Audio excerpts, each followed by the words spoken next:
Hi, I'm Orlando Mergal with Puerto Rico by GPS, and today I'm coming to you from Guánica 1929. What's that, you might ask? Well, Guánica is a small town in the southern part of Puerto Rico, and 1929 because that's the year it was built. This used to be El Hotel Americano, and it used to be part of a sugarcane plantation that stood all around where the hotel is right now. Now, I'm not going to bore you telling you all about the hotel right now, but eventually during the video, I'll show you around. Right now, let's go explore the town. Okay? Come on. So why stay at a hotel to produce our videos? We've never done that before in close to 100 shows. Well, I live in San Juan, and covering neighboring towns in the north and southeast portions of the island from home made sense. But as you start going west, the distances get longer and longer, to the point that I'd actually spend most of my day traveling. So we made a bartering arrangement with several hotels to cover the town surrounding each one. We get to be closer, they get the promotion, everybody wins.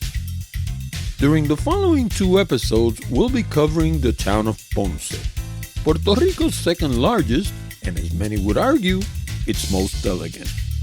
From the moment you arrive, you can tell that this place has an attitude, with its name spread side to side across the freeway. But it's an attitude of pride.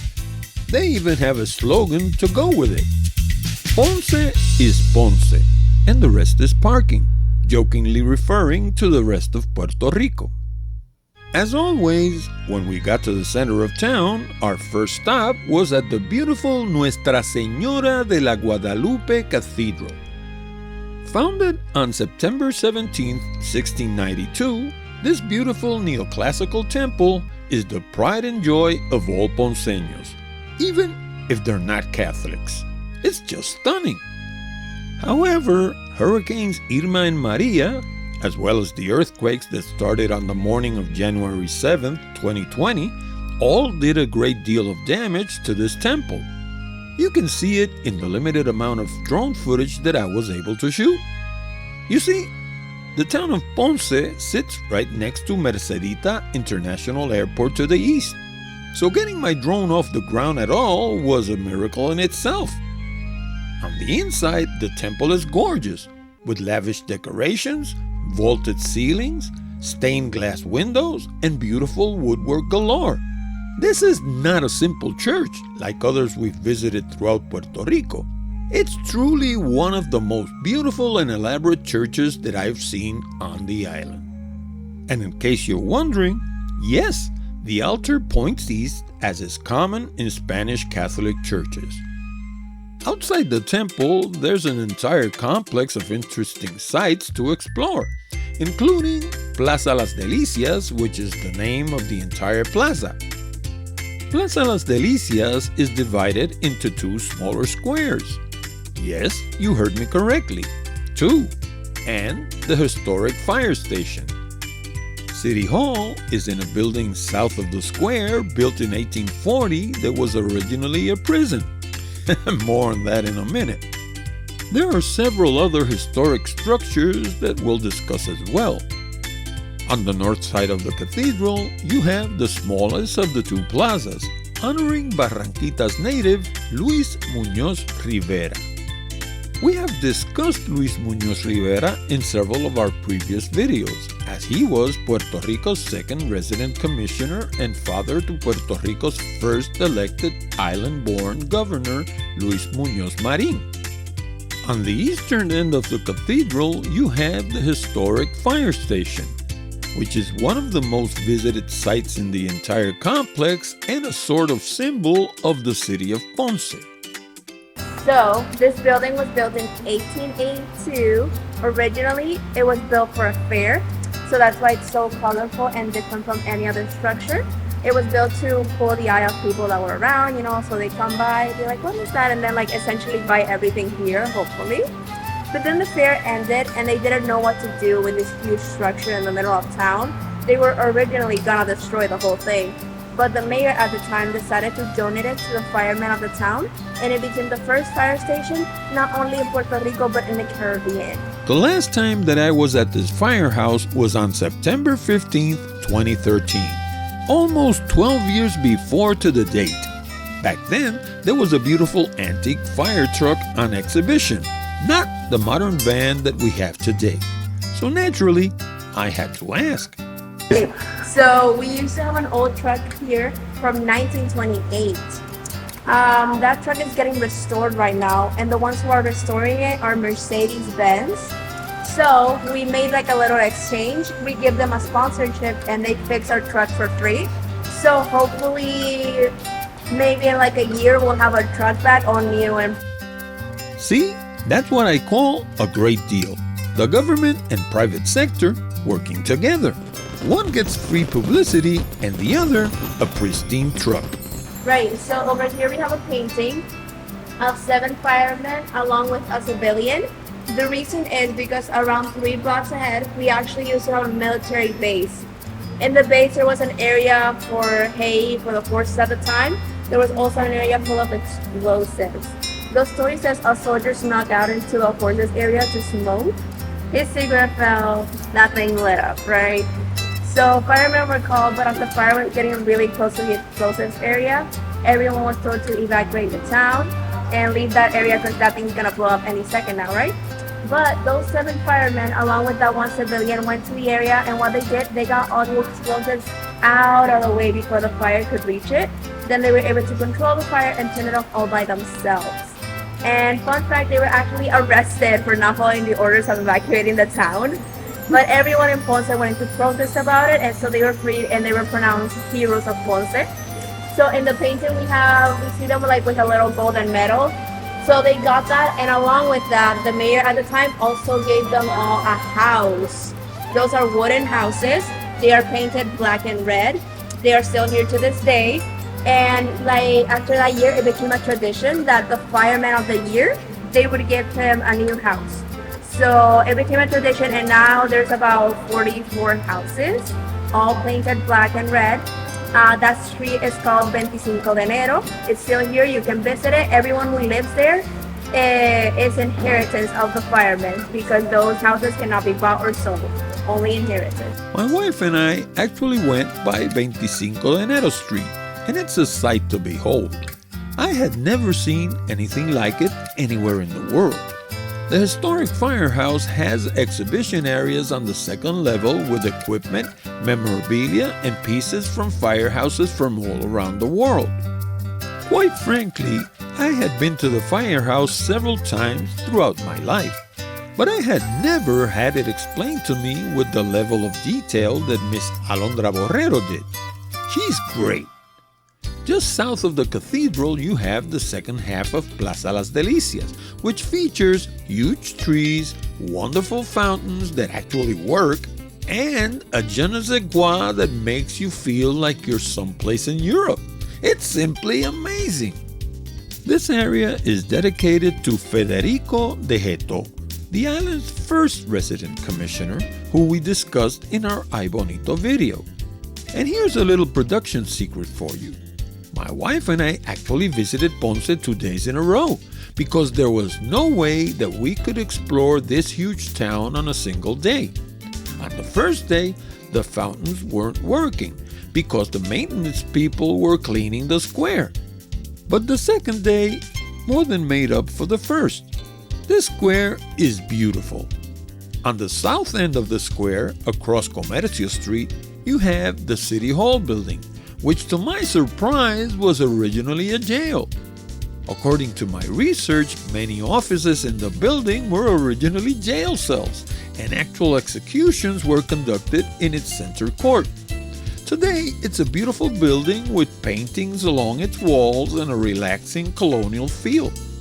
In fact, according to my data, it's the oldest standing colonial building in Ponce, dating back to 1840. Now, I have a question.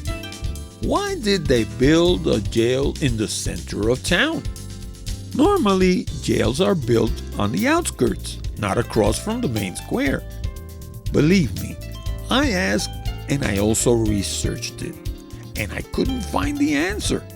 So, if anyone in the audience knows, please leave the info in the comment area. On the southeast corner of Plaza Las Delicias, there are two more buildings that are worth mentioning. One is the Banco Crédito y Ahorro Ponceño's original branch, commonly known among the people as Banco Crédito, and the other belonged to Banco de Ponce. Neither institution exists anymore, but both buildings are listed in the U.S. National Archive of Historic Buildings. The Banco Crédito building was built in 1924 in the eclectic architectural style, while Banco de Ponce was built during the same year in the Beaux Art neoclassical style. Surprisingly, both were designed by the same architect, Francisco Porrata Doria.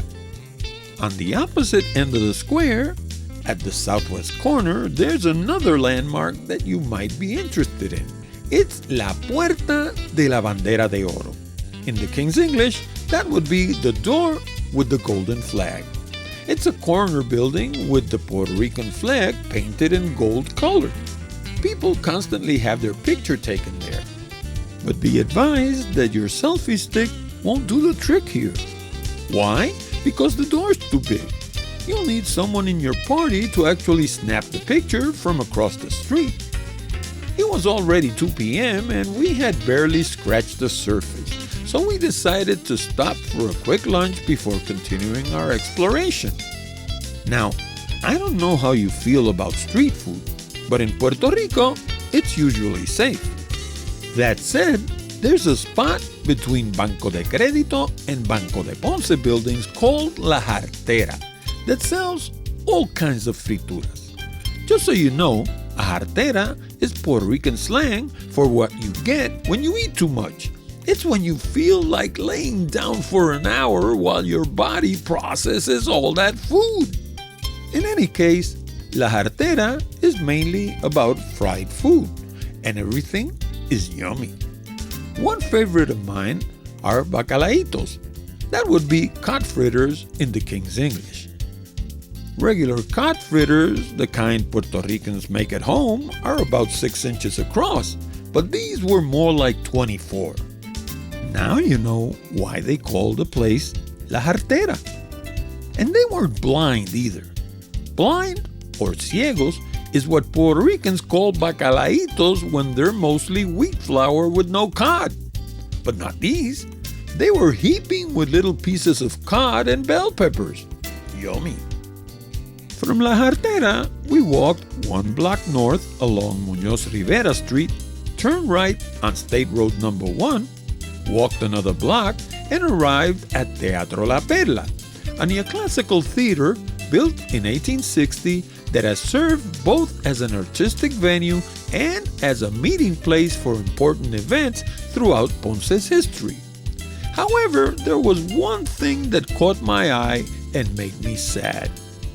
At the corner of State Road number 1 and Calle Mayor, right in front of Teatro La Perla, there's a modern sculpture called Cristales de la Paz, created by Puerto Rican sculptor Pablo Rubio that once stood at the Expo 1992 Seville Pavilion. It was donated to the city of Ponce by my customer at the time, IPR Pharmaceuticals. Well, I'm not sure if IPR will mind that it doesn't have any kind of a plaque recognizing them, but I feel that at least it should have the name of the piece and the name of the author. It was close to 3 p.m. when we decided to go up to Castillo Serrallés and La Cruz del Vigía, both perched atop Cerro El Vigía. Cerro El Vigía is a small mountain just 456 feet tall that sits just north of the town of Ponce. The Castillo Serrallés is a castle-like residence, both in shape and size, that used to be the home of the Serrallés family, makers of the world-famous Don Q rum. La Cruz del Vigía, or the cross at El Vigía, is a 100-foot-tall cross with arms measuring a total of 70 feet across. The structure is made of reinforced concrete and has resisted several natural events. The arms double as a sky bridge that offers a commanding view of the city of Ponce. At the bottom, there's a visitor center with information and memorabilia. Finally, just north of La Cruz del Vigía, there's a Japanese garden that would have probably been interesting too.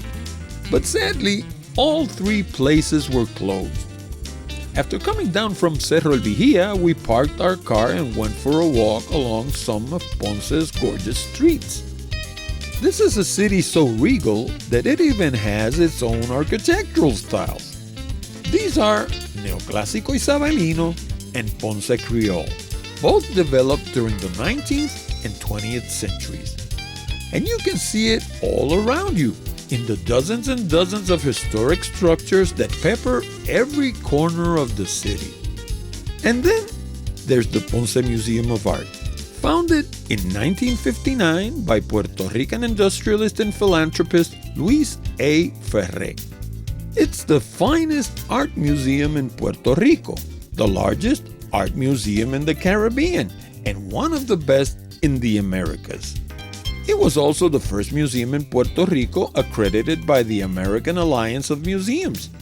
Sadly, they don't allow video recording, so that's about all I'm going to say about it. So why would I stay at Guánica 1929?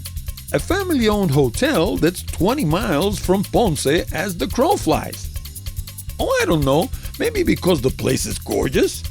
Maybe because it sits right next to Guánica Bay and the sunrises are to die for? And the sunsets, they're not too shabby either.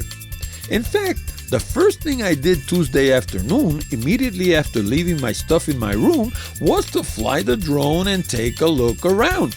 And believe me, this place is a jaw-dropper. It has 27 air-conditioned rooms with king or twin beds, whichever you prefer, TV, microwave oven, coffee maker, a small refrigerator, and pristine bathrooms. In fact, to quote one of the previous guests, this place is almost too clean, if such a thing is possible. There's also a restaurant that operates during the weekends and doubles as a breakfast area during the week. Then you have the grounds. There's a huge pool with provisions for handicapped guests, a basketball court, and a leisure area with hammocks under huge trees. Oh, and if safety is your concern, the hotel neighbor to the north is Fura, a Puerto Rican variation of SWAT. And in case you're wondering, we're not done with Ponce. Not even close. In the next chapter, we'll be visiting a 19th century coffee plantation that's just as pretty today as it was in its heyday. Then, we'll go really back in time and visit a Taíno ceremonial center that's one of the largest and most significant indigenous sites in the Caribbean, and the largest ceremonial site in Puerto Rico. There were natives there over 800 years before Christopher Columbus ever walked the earth. We'll also visit the original site of the Ponce Museum of Art, where they're still promoting Puerto Rican artists, albeit in more humble ways. We'll also go by a place where, back in 1937, a peaceful civilian march turned into a police shooting. 17 civilians and 2 policemen were killed, and more than 200 civilians were wounded. None of the civilians were armed, and most of the dead were reportedly shot in the back. To this date, the Ponce Massacre remains the largest in U.S. imperial history in Puerto Rico. And to end the day and the video, we'll go for another walk through the old Ponce Farmers Market and show several more of Ponce's regal historic houses. See you next time.